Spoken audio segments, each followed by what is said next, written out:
الله فضيلة الشيخ، إذا زاد الإمام ركعة في الصلاة هل تحسب للمأموم الذي عليه قضاء؟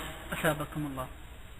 إذا قام الإمام للخامسة في رباعية أو ثالثة في ثنائية فإنه يجب على المأمومين أن يسبحوا له، فإذا سبحوا له وأصر يبقى المأموم في مجلسه ويقوم الإمام معذورا بظنه إذا اعتقد الإمام أن الصلاة ناقصة، أو كان لم يقرأ الفاتحة في الركعة الأولى كصلوات الظهر، نسي الفاتحة في ركعة من الركعات فقام لخامسة يجبر بها نقص ما نسي فيه الفاتحة، يجبر فيها نقص الركعة التي نسي فيها الفاتحة.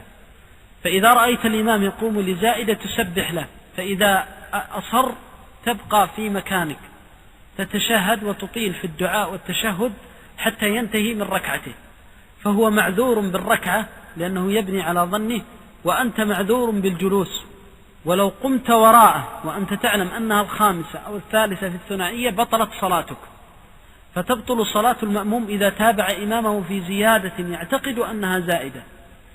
وعلى هذا فتنتظر في التشهد، فإذا كان المأموم مسبوقا قد فاتته ركعة أو ركعتان أو ثلاث وقام الإمام لزائدة فإنه يجوز للمأموم أن يتابعه على القول بجواز ائتمام المفترض بالمتنفل، لأن هذه الركعة نافلة بالنسبة للإمام وفريضة بالنسبة للمأموم، فحينئذ يتابعه المأموم.